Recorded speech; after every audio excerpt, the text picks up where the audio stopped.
달빛이 유난히도 뚜렷하던 어느 봄밤이었습니다. 한양의 밤길은 평소보다 더 맑았고 그 맑은 밤 공기마저 노랫소리에 젖어 있었습니다.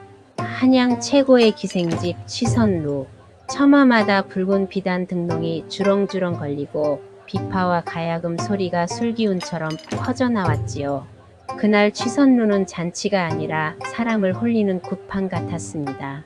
그리고 2층 누각, 사람들이 숨까지 삼키며 바라보는 자리에서 한 사내가 노래를 뽑아내고 있었습니다. 달아 밝은 달아 이태백이 놀던 달아. 노랫소리가 한번 흘러나가자 지나가던 행인들이 걸음을 멈췄고 아낙네들은 빨래 방망이를 내려놓았으며 울던 아이도 짖던 개도 마치 약속이라도 한 듯 조용해졌습니다. 그 사내의 이름은 나훈남. 28. 이미 조선 팔도의 이름이 퍼진 천하제일 가객이었습니다.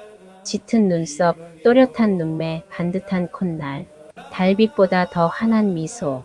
노래를 부를 때만큼은 정말로 하늘에서 내려온 선인 같았습니다.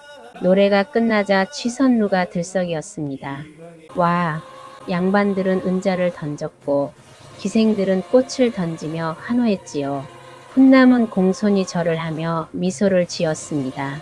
여러분, 야담마담을 찾아주셔서 감사합니다. 구독과 좋아요는 이 이야기꾼에게 가장 큰 선물이며 더 흥미진진한 이야기로 보답하겠습니다.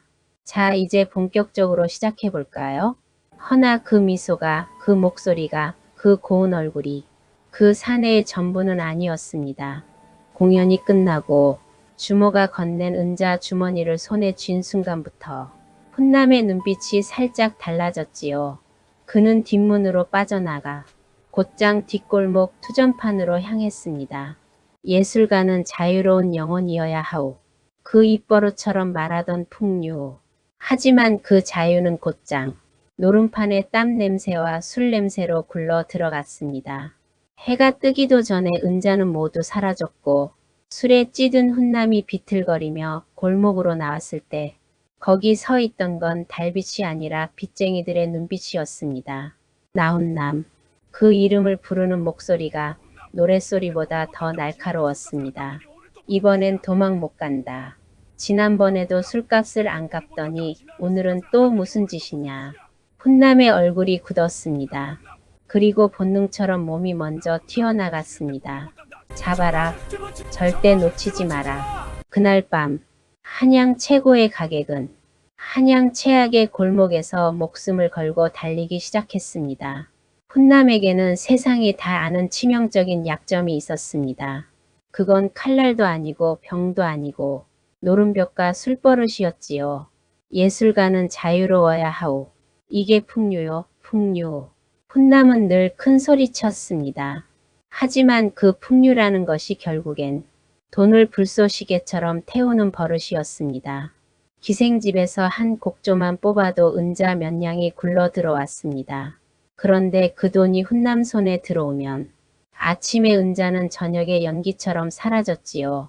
어떤 날은 한 달치 공연료를 하룻밤에 날렸고 어떤 날은 빌린 돈으로 또 판을 벌이다가 빚이 눈덩이처럼 불어났습니다. 주변 사람들이 말렸습니다. 날이 오늘은 그만하셔야지요. 훈남 날이 저놈들 눈빛이 변했습니다. 오늘은 위험합니다. 하지만 투전판 앞에만 서면 훈남의 눈은 뒤집혔습니다. 이번 판은 느낌이 좋아. 큰 판으로 가야 인생이 뒤집히는 법이요. 그리고 그가 걸어버리는 건 자기 돈만이 아니었습니다. 아직 받지도 않은 공연료, 내일의 목숨, 미래의 숨통까지도 담보로 걸었지요. 결국 빚은 기생집 외상값이 쌀 20가마, 술값이 은자 10량, 노름빚까지 합치면 3대가 이래도 갚지 못할 살인적인 액수가 되었습니다. 훈남은 그제야 깨달았습니다. 이번엔 정말 큰일이다. 빚쟁이들의 인내심이 바닥난 날에는 말이 필요 없지요. 그들의 눈빛은 말했습니다. 돈이 아니라 내 목구멍을 받겠다. 거기 안 서. 몽둥이를 든 빚쟁이들이 턱 끝까지 따라붙던 그때였습니다. 오늘이야말로 내 놈의 그 고운 목구멍을 막아주마. 노래는 이제 끝이다.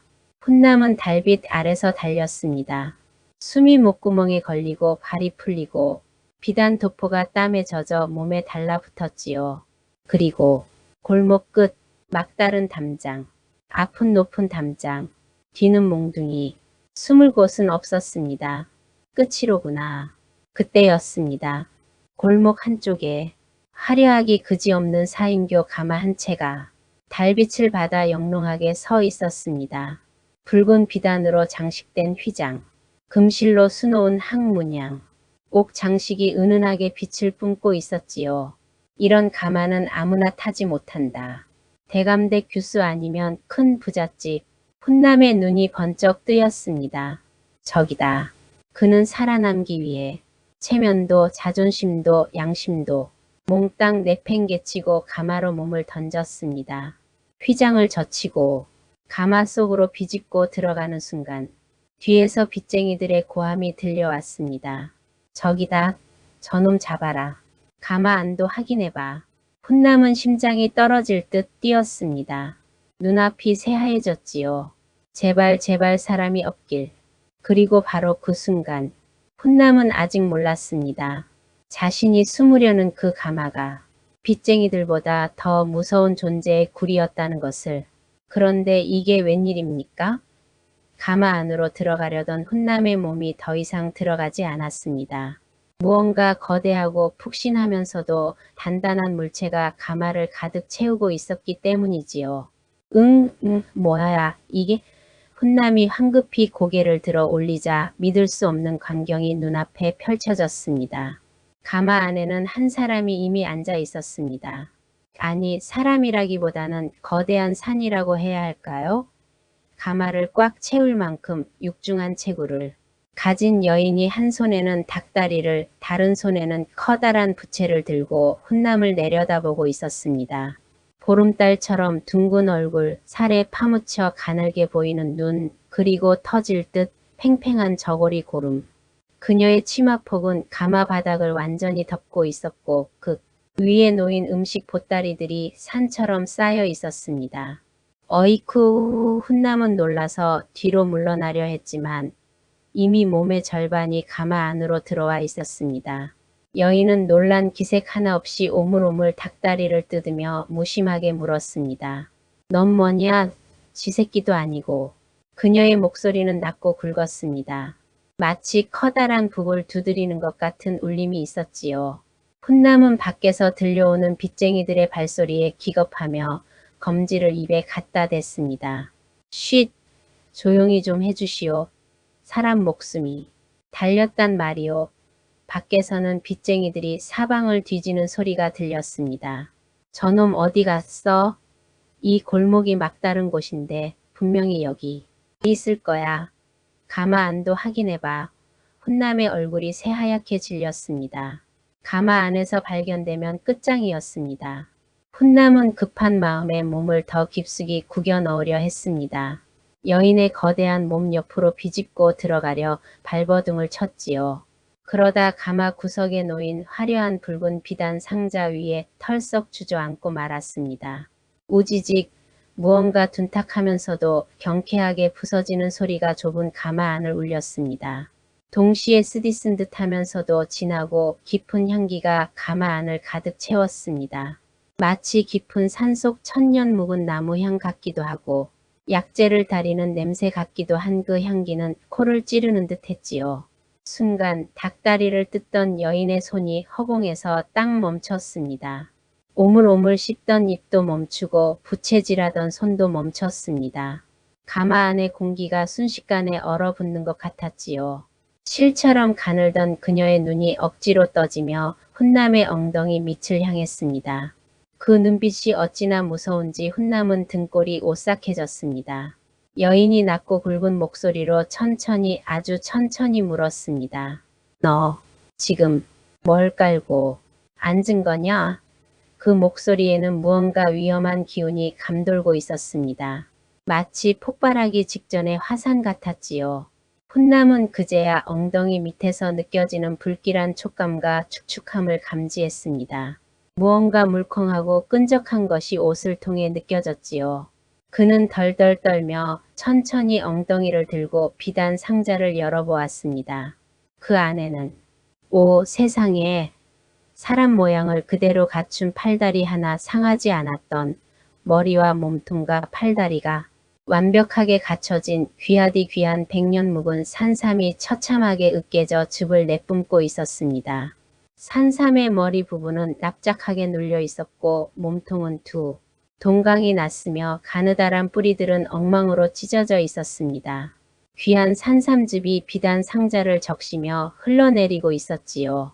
훈남의 얼굴이 순식간에 사색이 되었습니다. 이 산삼 후 훈남은 산삼이 얼마나 귀한 것인지 잘 알고 있었습니다. 백년 묵은 산삼은 구하려 해도 구할 수 없는 보물이었지요. 왕실에 진상되거나 큰 부잣집에서나 구할 수 있는 것이었습니다. 여인은 들고 있던 닭다리 뼈를 손아귀 힘만으로 우지끈 가루로 만들며 훈남을 노려보았습니다. 그게 어떤 건지 너 아느냐? 뼈가 가루로 부서지는 소리에 훈남은 자신의 뼈가 부서지는 것 같은 공포를 느꼈습니다. 우리 아버지가 마진사댁에 며느리 자리 하나 사보겠다고 보낸 예물이다. 기와집 세 채 값도 넘는 물건이란 말이다. 기와집 세 채요? 훈남은 기절할 것 같았습니다. 기와집 세 채면 평생을 노래를 불러도 벌 수 없는 돈이었습니다. 헌데 그걸 내놈 엉덩이로 즙을 짜버렸구나. 그 여인의 이름은 김복주였습니다. 그리고 그 이름 앞에는 언제나 이런 말이 따라 붙었습니다. 한양에서 함부로 입에 올리면 안 되는 집안의 딸. 복주의 아버지 김만석은 단순히 돈 많은 상인이 아니었습니다. 그는 한양 최대 객주를 운영하는 인물이었고 전국 팔도에서 올라오는 곡식비단 약재 금속의 절반이 그의 손을 거쳐야만 값이 매겨졌습니다. 장부 한 줄이면 어느 집은 살고 어느 집은 하루아침에 무너졌습니다. 한양의 절반은 김만석의 돈으로 숨을 쉰다. 이 말은 과장이 아니었습니다. 관아에서도 양반가에서도 그의 얼굴을 모르는 이는 없었고 그의 심기를 거스르지 않으려 애쓰지 않는 이도 없었습니다. 그런 김만석에게는 아들이 없었습니다. 외동딸 김복주 하나뿐이었지요. 그래서 복주는 딸이기 전에 집안 그 자체였습니다. 김만석의 재산, 김만석의 상단, 김만석의 이름, 그 모든 것이 언젠가는 복주의 어깨로 넘어갈 것이 분명했지요. 바로 그 때문에 복주의 혼사는 사사로운 문제가 아니었습니다. 그 혼사는 집안의 운명을 묶는 계약이었고 되돌릴 수 없는 거래였습니다. 김만석이 사위로 점찍은 집안이 바로 마진사댁이었습니다. 3대째 벼슬을 이어온 양반가. 지금은 기울었지만 족보 하나만큼은 단단한 집안이었지요. 김만석에게 마진사댁은 돈으로는 살 수 없는 것을 사는 자리였습니다. 신분. 그 신분 하나를 위해 김만석은 기꺼이 금을 내놓았고 사람의 인생도 함께 올려놓았습니다. 문제는 그 집 아들 마갑수였습니다. 쉰을 넘긴 나이, 빠진 이가 반 이상, 술 냄새가 몸에서 떠나지 않는 노인네. 하인들에게는 손찌검이 일상이었고 돈 앞에서는 체면도 양심도 없었습니다. 마갑수의 성정을 모르는 사람은 한양에 거의 없었습니다. 그래서 복주는 그 혼사가 정해졌다는 말을 들었을 때 속으로 단 한 가지 생각만 했습니다. 차라리 죽는 게 낫겠다. 하지만 복주의 생각 따위는 김만석에게 중요하지 않았습니다. 집안은 감정으로 굴리는 게 아니다. 혼사는 장사다. 그 말 한마디에 복주의 인생은 거래 목록 위에 올려졌습니다. 그리고 그날 밤 복주는 마진사댁으로 향하는 가마에 올라 있었습니다. 혼례 예물 가운데서도 가장 귀하다는 백년 산삼을 실은 채 말이지요. 그 산삼은 단순한 약재가 아니었습니다. 이 혼사는 이미 돌이킬 수 없다는 김만석의 선언이자 마진사댁에 보내는 확약서였습니다. 예물이 오간 혼사는 깨지지 않습니다. 깨지면 그건 혼사 파기가 아니라 전쟁입니다. 복주는 그 사실을 누구보다 잘 알고 있었습니다. 그래서 가마 안에서 아무 말도 하지 않고 앞만 보고 앉아 있었지요. 그때 가마 휘장이 젖혀지고 한 사내가 거의 굴러 들어오듯 비집고 들어왔습니다. 얼굴은 새하얗게 질렸고 눈에는 공포가 가득했으며 몸에서는 땀과 술 냄새가 섞여 났습니다. 그는 목숨 하나만 붙들고 달려온 얼굴이었습니다. 복주는 처음엔 그 사내를 귀찮은 벌레 보듯 내려다보았습니다. 하지만 그 사내가 몸을 비트는 순간 가마 한켠에 놓인 비단 상자가 무게를 견디지 못하고 부서졌습니다. 그리고 그 안에서 산삼의 진한 향이 가마 안을 가득 채웠습니다. 그 순간 복주의 숨이 멎었습니다. 닭다리를 들고 있던 손도 부채를 흔들던 손도 모두 멈췄지요. 그녀는 한눈에 알아보았습니다. 저것이 자신의 인생을 묶어둔 백년 산삼이라는 것을, 그리고 그 산삼이 사내의 몸 아래에서 형체를 잃고 있다는 것도. 그때부터 이 일은 단순한 사고가 아니었습니다. 이건 누군가의 목숨으로 수습해야 할 사건이었습니다. 복주는 천천히 고개를 들었습니다. 그 사내를 바라보는 눈빛에는 분노보다 먼저 계산이 들어 있었습니다.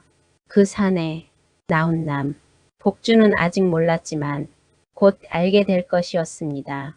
이 가마 안에서 이미 한 사람의 인생이 값으로 매겨졌다는 사실을. 그리고 이제 선택은 그 사내에게 넘어갈 차례라는 것을. 그러나 복주는 거대한 몸을 굽혀 훈남의 턱을 한 손으로 우악스럽게 움켜쥐어 들어올렸습니다. 그녀의 악력이 어찌나 센지 훈남은 턱뼈가 부서지는 줄 알았지요. 복주는 훈남의 얼굴을 이리저리 뜯어보았습니다. 흙먼지가 묻긴 했으나 훈남의 얼굴은 웬만한 기생 뺨치게 곱상하고 수려했습니다. 특히 달빛을 받은 그의 눈동자는 맑은 샘물처럼 투명하게 빛났지요. 오똑한 콧날과 붉은 입술, 그리고 부드러운 턱선까지 그야말로 그림 속에서 걸어 나온 듯한 미남이었습니다. 순간 복주의 머릿속에 번개 같은 생각이 스쳤습니다. 아버지가 억지로 엮어주려는 마갑수, 그 늙은 이빨 빠진 개차반보다는 이놈이 빚쟁이에 쫓기는 신세지만 허우대 하나는 멀쩡하구나. 게다가 한양에서 소문난 가객 나훈남이 아닌가? 노래도 잘 부른다는데. 이것 재미있겠는걸? 복주의 눈매가 묘하게 휘어졌습니다. 어차피 가기 싫었던 혼사였습니다. 훈남이 산삼을 깔아뭉갠 것은 어쩌면 하늘이 준 기회일지도 몰랐지요. 예물이 박살났으니 마진사대과의 혼사는 자연스럽게 깨질 것이고, 대신 이 훈남을 잡아두면. 복주가 비릿한 미소를 흘리며 입을 열었습니다. 이걸 어쩐다. 예물이 박살났으니 마진사대과의 혼사는 물 건너갔고 아버지는 노발대발하실 텐데. 훈남이 복주의 눈치를 살피며 울먹이는 목소리로 애원했습니다. 제가 지금은 가진 게 없으나 나중에라도 꼭 갚겠습니다. 제 목소리로 돈을 벌어서라도 반드시. 10년이 걸리든 20년이 걸리든 나중은 필요 없다. 복주는 훈남의 말을 자르며 코웃음을 쳤습니다. 어차피 내놓은 콩팥을 팔아도 못 갚을 돈이다. 허나 지금 당장 해결할 방법이 하나 있긴 한데. 훈남의 귀가 번쩍 뜨였습니다. 그게 무엇입니까? 시키는 건 뭐든지 다 하겠습니다. 마당을 쓸라면 쓸고 똥지개를 지라면 지겠습니다. 밤새 노래를 부르라면 부르겠습니다. 복주는 훈남의 멱살을 잡은 채 기름진 고기 냄새와 짙은 분 냄새를 풍기며 으르렁거렸습니다. 몸으로 떼어라. 예, 내 서방이 되어라. 훈남은 자신의 귀를 의심했습니다. 눈을 동그랗게 뜨고 되물었지요. 예, 무슨 말씀이신지? 복주는 답답하다는 듯 혀를 차며 말을 이었습니다. 말귀를 못 알아듣는구나. 마갑수 그 늙은이 대신 내 놈이 내 대댁 사위가 되란 말이다. 그리하면 이 산삼값은 탕감해 줄 것이고 밖에 있는 빚쟁이들도 내가 정리해 주마. 말을 마친 복주는 훈남의 멱살을 잡은 채 가마벽을 주먹으로 쾅 내리쳤습니다. 쾅! 두꺼운 나무 판자가 종이장처럼 박살이 나며 구멍이 뚫렸습니다.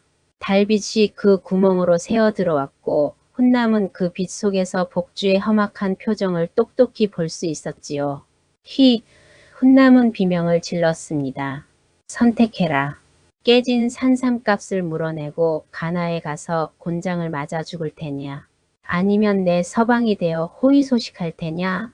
복주가 다시 한번 가마벽을 쾅 내리치자 또 다른 나무 판자가 우지끈 소리를 내며 금이 갔습니다.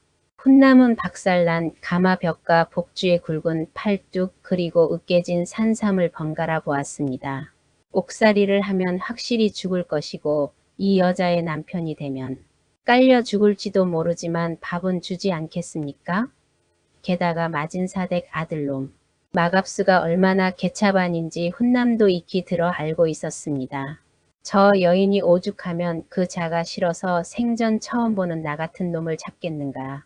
그리고 김만석 대감댁이라면 적어도 굶어 죽지는 않겠지. 훈남은 눈을 질끈 감고 외쳤습니다. 가겠습니다. 장가. 부디 저를 거두어 주십시오. 마님. 아니 낭자. 그 대답에 복주는 만족스러운 듯 훈남을 바닥에 패대기치며 호탕하게 웃었습니다. 하하, 진작 그럴 것이지. 얘들아, 가마를 돌려라. 마진사댁이 아니라 집으로 간다. 오늘 밤 잔치를 열어야겠다. 복주의 호령에 밖에서 대기하던 가마꾼들이 영문도 모른 채 다시 가마를 들어 올렸습니다. 아씨, 마진사댁으로 가는 것이 아니었습니까? 말 말고 그냥 집으로 가. 예, 훈남은 흔들리는 가마. 한켠에 거대한 여인의 다리 사이에 쭈그리고 앉아 자신의 기구한 운명을 한탄했습니다. 복주가 콧노래를 부르며 다시 닭다리를 뜯기 시작했고 훈남은 그 옆에서 숨조차 크게 쉬지 못했습니다. 가마꾼들이 땀을 뻘뻘 흘리며 당도한 곳은 한양에서도 으리으리하기로 소문난 김만석 대감의 저택이었습니다. 대문 기둥만 해도 대궐 기둥 못지않게 두꺼웠고 담장은 끝이 보이지 않을 정도로 길었습니다. 담장 너머로는 고소한 기름 냄새와 풍악 소리가 끊이지 않는 곳이었지요. 기와집이 수십 채는 되어 보였고 마당도 여러 개였습니다. 가마문이 열리고 거대한 복주가 먼저 내리자 마당을 쓸던 하인들이 화들짝 놀라 길을 터주었습니다. 그 뒤를 이어 훈남이 쭈뼛거리며 내리자 대청에서 담뱃대를 물고 있던 늙은 양반이 눈을 동그랗게 떴습니다. 늙은 양반 김만석 대감이 곰방대를 탁 털며 물었습니다. 복주야, 마진사댁에 가라니까 웬 멀쩡한 놈을 하나 달고 왔느냐? 예물은 어찌하고? 북주는 허리춤에서 으깨진 산삼 찌꺼기가 든 상자를 꺼내 마루 위로 툭 던졌습니다. 아버지 가는 길에 산삼이 박살났습니다. 그래서 마진사댁 혼사는 없던 일로 하고 대신 산삼값을 몸으로 갚겠다는 놈을 하나 주워왔습니다. 김만석은 찌그러진 산삼과 훈남의 얼굴을 번갈아 보았습니다. 훈남은 덜덜 떨며 납작 엎드려 처분을 기다렸습니다. 그런데 놀랍게도 김만석의 얼굴에 녹이는커녕 하색이 돌기 시작했습니다. 훈남의 허우대가 마갑수 그 늙은이보다 100배는 나 보였기 때문이지요. 김만석이 무릎을 치며 호탕하게 웃었습니다. 잘했다. 내 눈에도 이빨 빠진 마진사 아들놈보다는 이놈이 훨씬 실해 보이는구나. 산삼이 효자 노릇을 했어. 게다가 이놈이 소문난 가객 나훈남이 아니냐? 하하, 노래까지 잘한다니. 금상첨화로다. 김만석은 즉시 하인들에게 일러 혼례 준비를 서두르게 했습니다. 여봐라. 당장 혼례 준비를 하라. 오늘 밤으로 혼례를 올릴 것이다. 예. 대감마님. 하인들이 허둥지둥 움직이기 시작했습니다. 어떤 이는 혼례복을 준비하러 갔고 어떤 이는 음식을 장만하러 갔으며 어떤 이는 동네 사람들에게 소식을 전하러 갔지요. 훈남은 반항 한번 못 해보고 머리에 사모간대를 쓰고 억지로 초래청에 서게 되었습니다. 해가 지고 저녁이 되자 소문을 듣고 몰려온 동네 사람들로 마당은 인산인해를 이루었습니다. 김만석 대감댁의 혼례라면 구경거리가 될 만했고 게다가 신랑이 그 유명한 가객 나훈남이라는 소문이 퍼지자 더 많은 사람들이 몰려들었지요. 사람들은 신랑과 신부를 보며 키득키득거리기 바빴습니다. 그도 그럴 것이 족두리를 쓰고 연지곤지를 찍은 복주는 마치 거대한 산 같았고 그 옆에 선 훈남은 바람 불면 날아갈 종이 인형처럼 위태로워 보였기 때문입니다. 구경꾼들이 수근거리는 소리가 훈남의 귀에 콕콕 박혔습니다. 저 신랑 좀 보게. 신부 한 주먹 거리도 안 되겠네. 오늘 밤에 살아남을 수나 있으려나 몰라. 깔려 죽는 거 아닌가? 그래도 잘생기긴 했네. 노래도 잘 부른다던데. 아깝다, 아까워. 저런 미남이. 훈남은 울고 싶은 심정으로 혼례를 치렀습니다. 맞절을 할 때 복주가 몸을 숙이자 거대한 그림자가 훈남을 덮쳤고 훈남은 순간 숨이 턱 막히는 공포를 느꼈지요. 패백을 올릴 때는 복주의 거대한 손이 대추와 밤을 한 움큼씩 집어가는 것을 보며 자신도 저렇게 집혀질 것 같은 두려움을 느꼈습니다. 그렇게 정신없이 혼례가 끝나고 마침내 운명의 밤이 찾아왔습니다. 신방의 문이 닫히고 두 사람만 남게 되자 방 안에는 숨막히는 정적이 흘렀습니다. 훈남은 구석에 웅크리고 앉아 복주의 눈치만 살폈습니다. 복주는 화려한 화롯을 벗어던지고 속적삼 차림으로 훈남을 흐뭇하게 바라보았지요. 복주가 훈남에게 손짓하며 불렀습니다. 서방님, 왜 그리 구석에 처박혀 계십니까? 이리 가까이 오시지요. 훈남은 엉덩이를 뒤로 빼며 기어 들어가는 목소리로 대답했습니다. 저는 여기가 편합니다. 아직 마음의 준비가. 그러자 복주가 성큼성큼 다가와 훈남의 팔목을 낚아채 소반 옆으로 훅 끌어당겼습니다. 으악! 훈남은 비명을 지르며 복주의 품으로 끌려갔습니다. 복주는 훈남을 자신의 무릎 위에 앉히더니 마치 귀한 인형을 다루듯 훈남의 볼을 꼬집고 머리를 쓰다듬었습니다. 어쩜 피부가 이리도 고운지 배곡이 따로 없네. 내가 오늘 장난감 하나는 기가 막히게 주워왔구나. 훈남은 수치심과 공포에 얼굴이 빨개졌으나 복주의 악력에 눌려 꼼짝도 할 수 없었습니다. 복주는 훈남의 얼굴을 이리저리 뜯어보며 만족스러운 듯 입맛을 다셨습니다. 지금은 목이 메어서. 아이고 그럼 안 되지. 내 물 한 잔 떠오리다. 복주가 자리에서 일어나려 하자 훈남은 황급히 손을 내저었습니다. 아니요. 지금 바로 부르겠습니다. 훈남은 떨리는 목소리로 노래를 시작했습니다. 새야 새야 파랑새야 녹두밭에 앉지 마라. 처음에는 떨렸던 목소리가 점차 안정을 찾아갔습니다. 그리고 어느새 훈남의 목소리는 신방을 가득 채우며 울려 퍼졌지요. 맑고 청아한 고음이 방 안을 감싸 돌았고 복주는 그 노랫소리에 완전히 매료되었습니다. 복주는 감탄하며 눈을 감고 노래에 귀 기울였습니다. 역시 소문대로구나.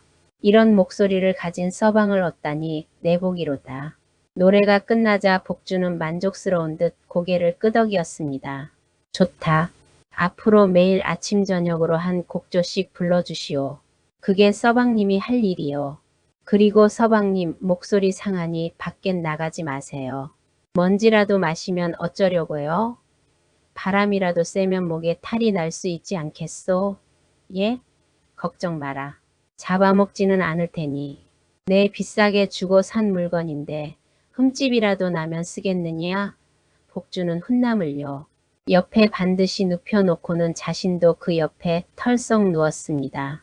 쿵! 방바닥이 울리며 호롱불이 위태롭게 흔들렸습니다. 천장에 매달린 등롱도 좌우로 흔들리며 빛과 그림자를 만들어냈지요. 불 끄고 자자. 내일 아침부터 할 일이 많다. 복주는 그 말을 끝으로 돌아 누웠고 이내 천둥 같은 코 고는 소리가 방 안을 가득 채웠습니다. 드르렁컥 드르렁 소리가 어찌나 큰지 옆방까지 들릴 정도였습니다. 훈남은 잠들기는커녕 눈을 감을 수도 없었습니다. 복주가 잠결에 뒤척이다가 자신을 덮치기라도 하면 그대로 압사당할 것이 뻔했기 때문이지요. 훈남은 식은땀을 흘리며 최대한 벽 쪽으로 몸을 바짝 붙였습니다. 마치 벽에 붙은 파리처럼 납작해진 채 그는 뜬 눈으로 밤을 지새워야 했습니다. 아이고 내 팔자야. 빚쟁이 피하려다 호랑이 굴로 들어왔구나. 하지만 이것은 시작에 불과했습니다. 진짜 지옥은 이제부터였으니까요. 새벽녘이 되어서야 훈남은 잠깐 눈을 붙였습니다. 하지만 곧 묵직한 압박감에 눈을 번쩍 떴지요. 복주의 거대한 팔뚝이 훈남의 가슴을 짓누르고 있었습니다. 숨을 못 쉬겠다. 그때 방문 밖에서 하인들의 기척이 들렸습니다. 아씨, 서방님, 기상하실 시간입니다. 복주가 부스스 눈을 뜨며 기지개를 켰습니다. 그녀가 팔을 들어 올리자 훈남은 가까스로 숨을 쉴 수 있었지요. 어서 일어나 옷 갈아입으시오. 오늘부터 제대로 단장을 시켜드려야겠어요. 결혼 생활은 겉보기에는 호사스러웠습니다. 훈남은 평생 만져보지도 못한 비단 옷을 매일 갈아입었고 손에 물 한 방울 묻히지 않는 편안한 나날을 보냈지요. 하지만 훈남은 곧 깨달았습니다. 이곳은 사람 사는 집이 아니라 거대한 새장이라는 사실을 말입니다. 아침마다 복주는 훈남을 화장대 앞에 앉혀놓고 머리부터 발끝까지 단장시켰습니다. 최고급 비단 도포와 옥으로 된 관자를 대령하면 복주가 직접 훈남에게 입히고 매무새를 다듬어 주었지요. 어쩜 우리 서방님은 뭘 입어도 이렇게 고울까? 역시 내 눈은 틀리지 않았어. 훈남은 거울 속에 비친 자신의 모습을 보며 씁쓸함을 감출 수 없었습니다. 화려한 옷을 입었으나 그 눈빛은 생기를 잃은 박제된 새와 다를 바 없었지요. 그리고 가장 고통스러운 것은 바로 식사 시간이었습니다. 복주는 훈남의 고운 몸매가 망가질까봐 고기는 한 점도 주지 않고 나물만 먹였습니다. 풍채는 내가 유지할 테니 서방님은 꽃처럼 고운 몸매만 지키세요. 어느 날 저녁 상다리가 부러질 듯 차려진 저녁상에는 윤기가 자르르 흐르는 소갈비찜과 노릇하게 구운 전, 기름에 튀긴 생선, 그리고 각종 산의 진미가 가득했습니다. 갈비찜에서 달콤하고 고소한 냄새가 훈남의 코를 찔렀고 하루 종일 굶은 배에서는 천둥 소리가 났지요. 침이 절로 고였습니다. 훈남의 젓가락이 김이 모락모락 나는 두툼한 갈비찜을 향해 천천히 다가갔습니다. 손이 떨릴 정도로 간절했지요. 막 고기를 집으려던 찰나 복주의 젓가락이 번개같이 날아와 훈남의 젓가락을 탁 쳐냈습니다. 아야, 부인, 배가 고파서 고기 한 점 먹으려는데 왜 이러십니까? 복주는 훈남의 젓가락을 빼서 상에 내려놓으며 혀를 찼습니다. 서방님, 눈치도 없으시지? 지금 그게 목구멍으로 넘어갑니까? 예? 밥상에 고기가 있는데 어찌? 복주는 자신의 밥그릇에 갈비찜을 산처럼 쌓으며 태연하게 말했습니다. 서방님의 가장 큰 재산이 무엇입니까? 바로 그 얄쌍한 허리선과 날렵한 턱선 아닙니까? 헌데 기름진 고기를 먹고 살이 뒤룩뒤룩 찌면 그게 다 무슨 소용입니까? 목소리도 살이 찌면 둔탁해진다고 하지 않았소? 훈남은 기가 막혀 말문이 막혔습니다. 아니 그렇다고 풀만 먹고 살란 말입니까? 사람이 고기를 안 먹으면 기우니. 복주는 훈남의 밥그릇 위에 데친 나물과 생선 몇 조각을 얹어주며 싱긋 웃었습니다. 몸매 관리를 하셔야지요. 고기는 힘쓰고 돈 버는 제가 먹을 테니 서방님은 맑은 이슬 같은 풀이나 드세요. 살찌면 반품도 안 된단 말입니다. 생선은 주겠으니 이것이나 드시오. 복주는 보란듯이 갈비를 뜯으며 기름진 입술을 닦았고 훈남은 눈앞에서 고기를 빼앗긴 채 싱거운 나물만 씹어야 했습니다. 입안에서 맴도는 쓴맛이 마치 자신의 처지 같아 훈남은 목이 메었지요. 내가 기생에게도 안 먹는다는 나물을 먹으려고 장가를 왔단 말인가? 이건 사는 게 아니다.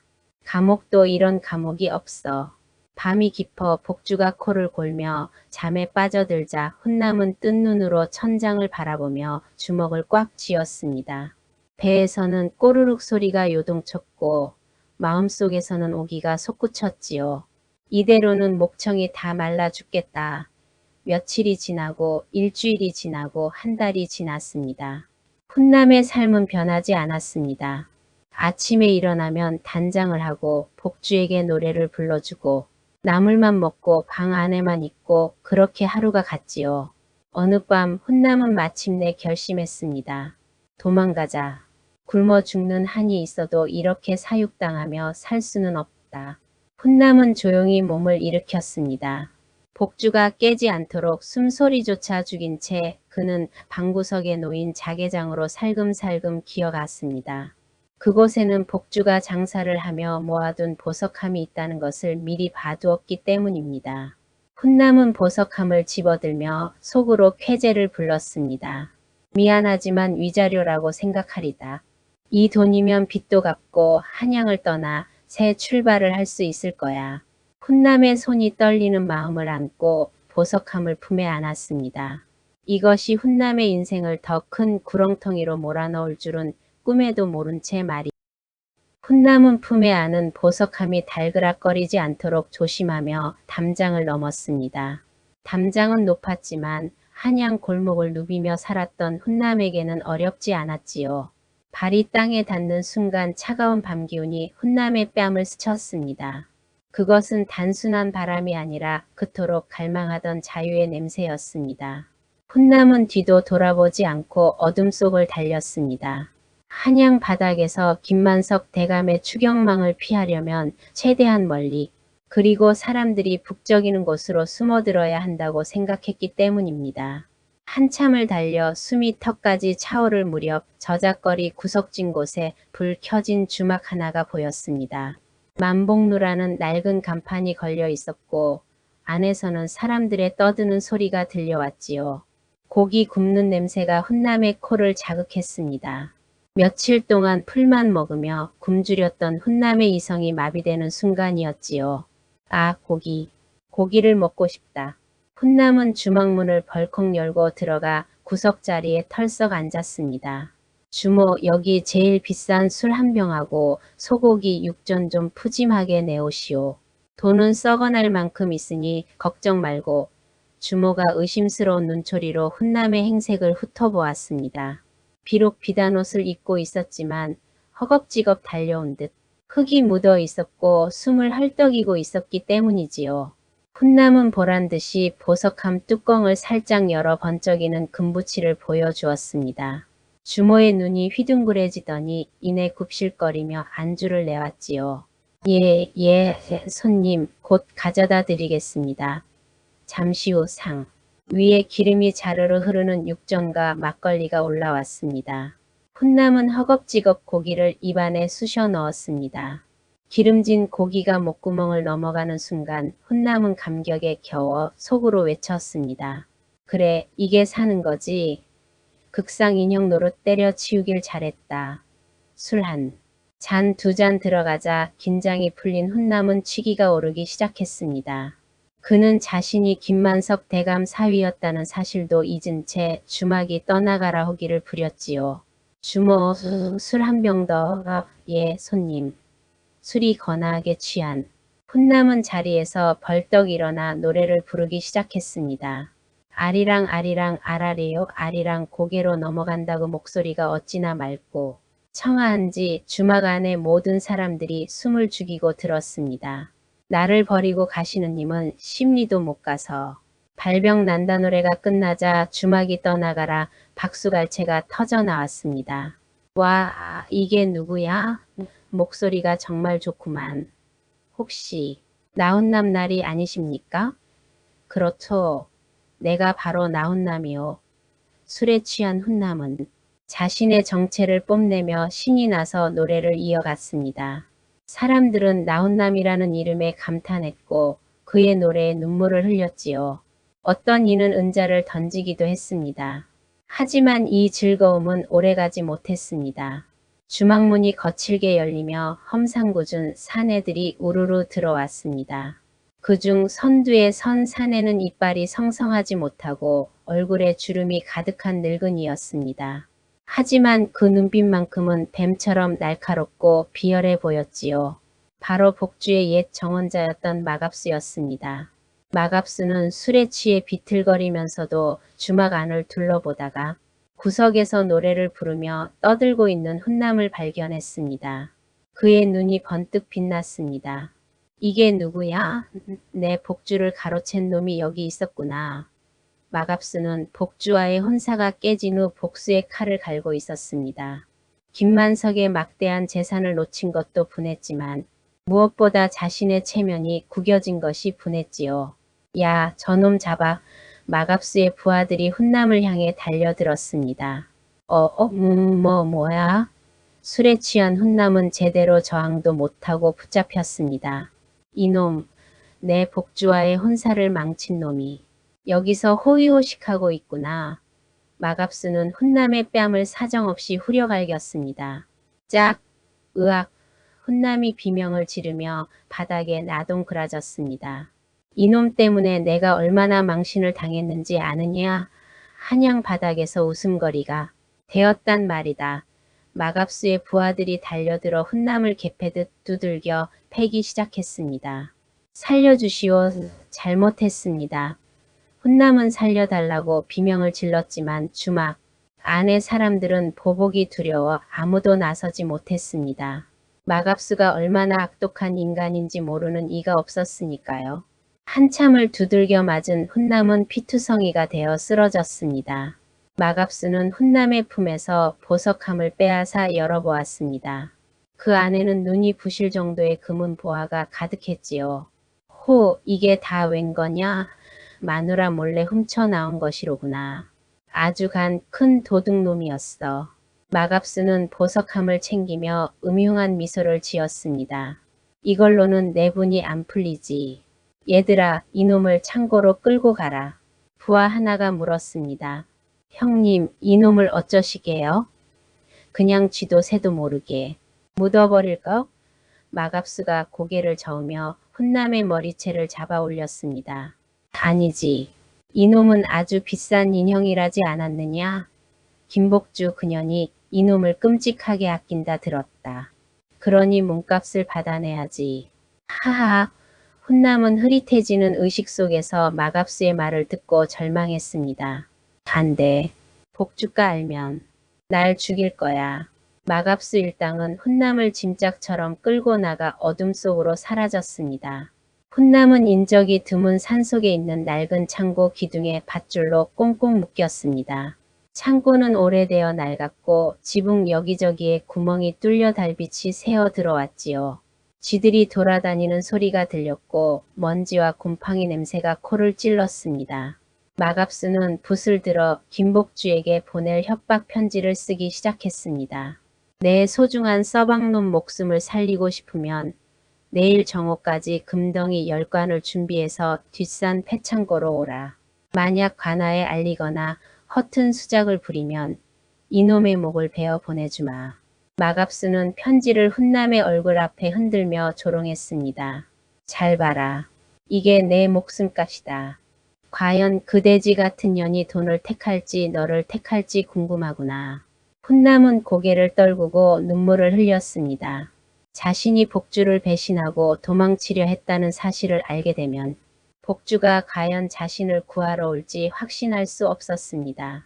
아니, 오히려 도망간 놈 따위 죽든 말든 상관없다고 비웃을 것만 같아. 나는 이제 죽은 목숨이다. 차가운 창고 바닥에서 훈남은 뒤늦은 후회를 했습니다. 욕심 부리지 말고 그냥 인형 노릇이나 하며 살걸. 적어도 목숨은 붙어 있었을 텐데. 하지만 이미 버스는 떠난 뒤였습니다. 날이 밝으면 그의 운명은 판가름 날 터였습니다. 그 시각 텅 빈 방에서 훈남이 사라진 것을 발견한 복주의. 손에는 훈남이 미처 챙기지 못한 빗 하나가 들려 있었습니다. 그리고 잠시 후 대문에 화살 하나가 날아와 꽂혔으니 그 화살 끝에는 마갑수가 보낸 피 묻은 편지가 매달려 있었습니다. 복주는 편지를 읽고 이를 갈았습니다. 감히 내 물건을 건드려? 다음 달 정오. 마갑수의 아지트인 패창고에는 무거운 긴장감이 감돌았습니다. 어이 서방님, 해가 중천에 떴는데 내 마누라는 콧배기도 안 보이는구나. 마갑수가 빈정거리던 그때였습니다. 쿵, 쿵, 쿵. 거대한 바위가 굴러오는 듯한 진동이 땅바닥을 타고 전해졌습니다. 굉음과 함께 창고 문이 박살나며 복주가 나타났습니다. 내 물건에 흠집 내지 말라고 했을 텐데. 얘들아, 저 뚱땡이를 당장 때려 눕혀라. 몽둥이를 든 왈패 5명이 달려들었지만 복주는 쌀가마니를 깃털처럼 던져 그들을 쓰러뜨렸습니다. 나머지 왈패들도 복주의 주먹에 나가떨어졌지요. 마갑수가 훈남의 목에 칼을 들이댔습니다. 오지마. 더 다가오면 이놈 목을 그어버리겠어. 그어봐라. 어차피 흠집난 물건이다. 허나 내 눈뼈는 가루로 만들어주마. 복주가 몽둥이를 차 올려 마갑수를 향해 던졌고 마갑수는 그대로 쓰러졌습니다. 복주는 훈남을 묶은 밧줄을 맨손으로 끊었습니다. 부인, 제가 잘못했소. 그때 훈남의 몸이 허공으로 붕 떠올랐습니다. 복주가 훈남을 공주님 안기 자세로 안아 올린 것입니다. 가만히 있어라. 더 다치면 반품도 안 되니까. 훈남은 멍하니 복주를 올려다보았습니다. 늘 무섭게만 보였던 그녀가 지금 이 순간만큼은 조선팔도 그 어떤 장수보다 든든하게 느껴졌지요. 훈남의 가슴 속에서 생전 처음 느껴보는 안도감과 따뜻함이 꿈틀거렸습니다. 복주는 훈남을 아는 채 당당하게 창고를 나섰고 훈남은 자신도 모르게 복주의 옷자락을 꽉 움켜쥐었습니다. 복주의 품에 안겨 김대감댁으로 돌아오는 길. 훈남은 묘한 기분에 휩싸였습니다.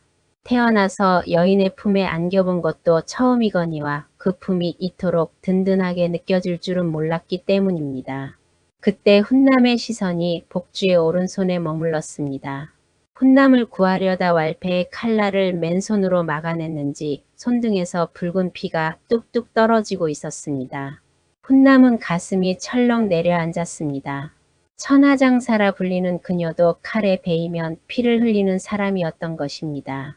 집에 도착하자마자 김만석 대감이 기겁하며 뛰어나왔지만 복주는 별일 아니라며 덤덤하게 훈남을 안방 요위에 내려놓았습니다. 훈남은 하인들을 물리고 직접 약사발을 들었습니다. 가만히 좀 계시오. 남편 구하려다 친 손인데 내가 모른 척하면 그게 짐승이지 사람입니까? 훈남은 복주의 거친 손등에 맺힌 핏자국을 조심스럽게 닦아냈습니다. 따가울 법도 한데 복주는 미동도 하지 않고 훈남의 정수리만 내려다보았습니다. 훈남이 약을 바르고 붕대를 감는 손길은 생각보다 훨씬 섬세하고 다정했습니다. 훈남은 속으로 맹세했습니다. 다시는 당신 손에 피 묻히게 하지 않으리다. 치료가 끝나갈 무렵 훈남이 붕대 매듭을 지으며 툭 내뱉었습니다. 앞으로는 무식하게 몸부터 쓰지 마시오. 덩치만 믿고 설치다가 진짜 큰일 나면 어쩌려고 그럽니까? 복주가 피식 웃으며 대꾸했습니다. 서방님이나 잘하세요. 겁쟁이처럼 떨 때는 언제고 이제 잔소리까지 하십니까? 두 사람 사이에 처음으로 훈훈한 기류가 흐르려는 찰나였습니다. 마당에서 와장창 무언가 깨지는 소리와 함께 험악한 고함이 들려왔습니다. 여봐라. 이 집에 있는 물건들을 모조리 압수하라. 훈남과 복주가 놀라 방문을 열고 나가보니 관아의 포졸들이 들이닥쳐 창고를 뒤집어 엎고 있었습니다. 그리고 그 한가운데에는 관복을 입은 관리와 이마에 붕대를 감은 채 비열하게 웃고 있는 마갑수가 서 있었습니다. 마갑수는 복주를 보자마자 비아냥거렸습니다. 내년이 내 뼈를 가루로 만든다더니 관아의 법도 힘으로 뭉길 셈이냐? 분노한 복주가 신발도 신지 않고 뛰쳐나가며 외쳤습니다. 이게 무슨 행패입니까? 여기가 어디라고 감히. 관리를 대동한 포교 대장이 종이 한 장을 들이밀었습니다. 김만석 상단이 청나라에서 금지된 물건을 밀수했다는 제보가 들어왔소. 상단을 봉쇄하고 관련자들을 추포하겠소. 복주는 억울함에 몸을 떨며 항변했으나 마갑수는 미리 준비해둔 가짜 장부를 흔들며 비아냥거렸습니다. 증거가 떡하니 있는데 오리발이냐? 내 아비가 돈독이 올라 미친 개가 됐구나. 당장 포승주를 받아라.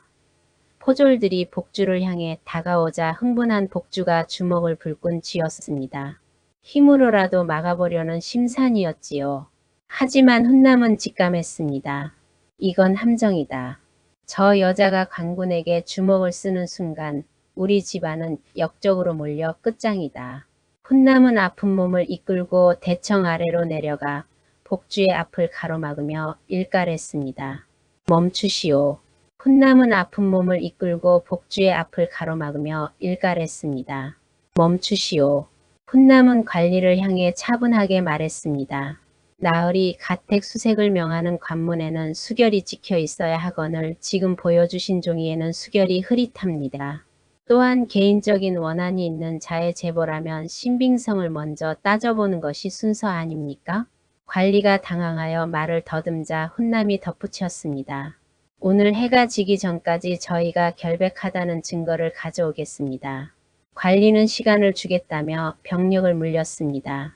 복주가 바닥에 주저앉으며 훈남을 올려다보았습니다. 서방님, 어찌 그런 배짱이 보셨습니까? 이런 판은 힘이 아니라 머리로 푸는 겁니다. 부인, 이제 진짜 싸움을 하러 갑시다. 내 친구들을 좀 만나야겠습니다. 어둠이 깔린 한양의 밤거리. 훈남과 복주는 기생집 월강로로 향했습니다. 행수 기생은 마갑수가 투전판에서 붉은 책자를 애지중지하며 그것이 김만석 상단을 무너뜨릴 비기라 떠들고 다녔다고 알려주었습니다. 부인, 지금부터 우리는 사기꾼이 되어야 합니다. 제가 먼저 들어가 판을 흔들 테니 부인은 결정적인 순간에 들어와 판을 뒤집으시면 됩니다. 투전판에서 훈남은 비굴한 척하며 마갑수를 유혹했고 마침내 붉은 장부를 걸고 승부를 벌였습니다. 복주가 산더미 같은 돈을 들고 나타나자 탐욕의 눈이 먼 마갑수는 장부를 내놓았습니다. 하지만 패가 공개되는 순간 훈남의 장땡이 마갑수를 눌렀습니다. 승부는 났다.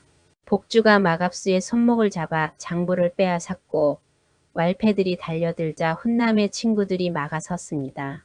부인, 뛸 준비되셨소? 증거는 찾았으니 이제 튀어야지요.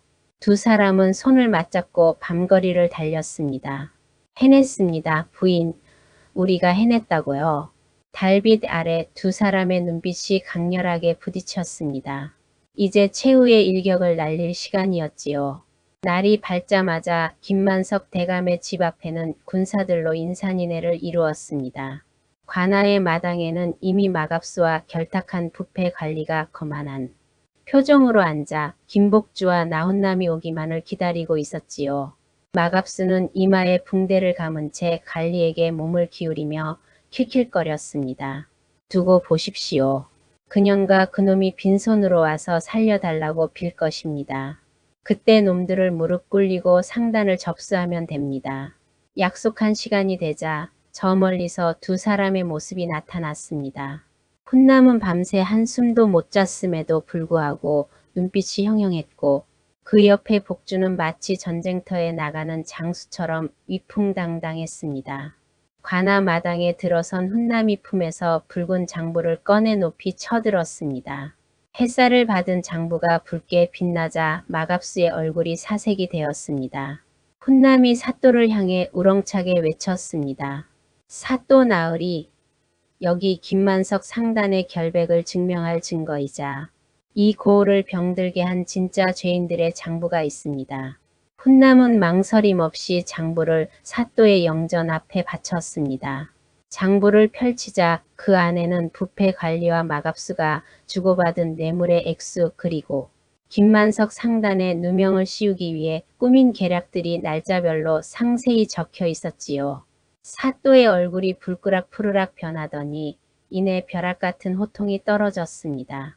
이놈들, 나라의 녹을 먹는 관리가 시정배와 결탁하여 무고한 백성을 괴롭히다니. 여봐라. 당장 저놈들을 포박하라. 상황이 급변하자 부패 관리는 털썩 주저앉았고 눈치가 빠른 마갑수는 슬금슬금 뒷걸음질을 쳤습니다. 포졸들이 관리에게 몰려간 틈을 타 마갑수는 쥐새끼처럼 담장을 향해 달리기 시작했습니다. 이대로는 못 죽어. 내 돈, 내 돈. 하지만 마갑수는 간과한 것이 있었습니다. 그곳에는 조선팔도 최고의 힘을 자랑하는 김복주가 버티고 있다는 사실을 말이지요. 복주는 도망치는 마갑수의 뒷덜미를 낚아채더니 가볍게 공중으로 들어올렸습니다. 어딜 가시나? 내 서방님 괴롭힌 죗값은 치르고 가셔야지. 복주가 손에 힘을 주자 마갑수는 허공에서 발버둥치며 살려달라고 비명을 질렀습니다. 복주는 마갑수를 포졸들 앞에 짐짝처럼 던져버렸습니다. 철퍼덕. 마갑수와 부패 관리가 줄줄이 굴비 엮이듯 끌려가자 지켜보던 백성들 사이에서 환호성이 터져 나왔습니다. 만세, 정의가 이겼다. 역시 나훈남날이 노래만 잘하는 줄 알았더니 머리도 좋으셨구나. 훈남과 복주는 서로를 마주보며 안도의 숨을 내쉬었습니다. 길고 길었던 싸움이 마침내 끝나는 순간이었습니다. 모든 누명이 벗겨지고 평화가 찾아온 김대감댁에는 웃음꽃이 피었습니다. 김만석 대감은 훈남의 손을 잡고 눈물을 흘리며 자네가 우리 집안을 살렸다며 고마워했지요. 그날 밤 훈남과 복주는 마루에 나란히 앉아 달을 올려다보았습니다. 처음 이 집에 들어왔을 때만 해도 도망칠 궁리만 하던 훈남이었으나 이제는 이곳이 진정한 자신의 집처럼 느껴졌습니다. 훈남이 복주의 어깨에 조심스럽게 기대며 입을 열었습니다. 부인, 이제 인형놀이는 그만합시다. 복주가 영문을 모르겠다는 듯 눈을 동그랗게 뜨고 되물었습니다. 그게 무슨 말씀이십니까? 훈남은 복주에 투박하지만 따뜻한 손을 자신의 두 손으로 감싸 쥐었습니다. 관상용 인형 말고 밥값 하는 진짜 서방 노릇을 하고 싶단 말이오. 상단일도 돕고 당신이 힘들 때 기댈 수 있는 그런 남편 말입니다. 복주는 훈남의 진심 어린 고백에 얼굴이 붉어졌습니다. 그녀는 훈남의 머리를 쓰다듬으며 서방님은 이미 제게 차고 넘치는 귀한 사람이라며 수줍게 웃어 보였습니다. 그리고 말이오, 부인. 네? 앞으로는 고기도 좀 먹게 해주시오. 나물만 먹다가는 정말 바람에 날아갈 것 같소. 복주가 껄껄 웃으며 대답했습니다. 알았어요. 오늘부터 실컷 드시죠. 그리고 밖에도 나가시고 노래도 마음껏 부르시고요. 훈남은 그런 복주가 사랑스러워 견딜 수가 없었습니다. 그는 용기를 내어 복주의 허리를 감싸 안았습니다. 훈남의 팔이 다 둘러지지 않을 만큼 넉넉한 허리였지만 그 따뜻함은 세상 그 무엇과도 비교할 수 없었지요. 훈남이 복주의 귀가에 은근하게 속삭였습니다. 그리고 우리도 이제 집안을 북적거리게 할 아이 하나쯤은 있어야 하지 않겠어? 훈남의 말에 복주는 말없이 훈남을 번쩍 안아들고 안방으로 향했습니다. 훈남의 행복한 비명이 밤하늘에 울려 퍼졌습니다. 그로부터 1년 후 김만석 상단은 훈남의 비상한 사업 수완 덕분에 한양을 넘어 조선 최고의 상단으로 성장했습니다. 훈남은 더 이상 빚쟁이 한량이 아닌 누구나 우러러보는 대행수가 되어 있었지요. 그리고 화창한 봄달 안방에서 우렁찬 아기 울음소리가 터져 나왔습니다. 응애, 응애. 그 울음소리가 어찌나 큰지 담장 밖까지 울려 퍼졌습니다. 훈남은 땀을 뻘뻘 흘리며 방으로 뛰어 들어갔습니다. 그곳에는 산파가 강보에 쌓인 아기를 안고 훈남을 맞이했습니다. 축하드립니다. 대행수님. 대행수님을 쏙 빼닮은 아주 건강한 따님입니다. 훈남은 떨리는 손으로 아기를 받아 안았습니다. 눈, 코, 입이 자신을 닮아 오밀조밀하고 예쁜 딸이었습니다. 훈남은 감격에 겨워 입을 다물지 못했습니다. 아이고 내 딸아, 어쩜 이리 작고 고우냐? 아비가 평생 손에 물 한 방울 안 묻히고 키워주마. 그런데 그때 아기가 훈남의 검지 손가락을 고사리 같은 손으로 꽉 쥐었습니다. 으악! 훈남은 자신도 모르게 비명을 질렀습니다. 갓 태어난 아기라고는 믿기지 않을 엄청난 악력이 손가락을 파고 들었기 때문입니다. 훈남이 놀란 눈으로 아기를 바라보자 아기는 복주를 닮은 튼튼한 팔다리를 휘저으며 훈남의 품에서 버둥거렸습니다. 그 묵직함이 예사롭지 않았습니다. 누워있던 복주가 허탕하게 웃으며 말했습니다. 호 서방님, 누굴 닮아 힘이 장사인가 봅니다. 우리 집안 기둥뿌리는 걱정 없겠습니다. 훈남은 얼얼한 손가락을 문지르면서도 품에 안긴 묵직한 딸과 든든한 아내를 보며 한바탕 웃음을 지었습니다. 훈남이 딸아이의 볼에 입을 맞추며 외쳤습니다. 이것 가문의 영광이 아니라 가문의 중량이로구나. 아주 튼튼하고 묵직한 행복이 굴러 들어왔어. 훈남의 외침에 온 가족의 웃음소리가 담장을 넘어 퍼져나갔습니다. 아기는 복주를 닮아 튼튼했고 훈남을 닮아 목소리가 고왔습니다. 훈남의 노래와 복주의 웃음소리가 담장을 넘어 오래오래 울려 퍼졌답니다. 겉모습보다는 마음의 무게를 그리고 서로를 지탱해주는 사랑의 무게를 깨달은 두 사람의 이야기는 그렇게 오래오래 전설처럼 전해졌습니다.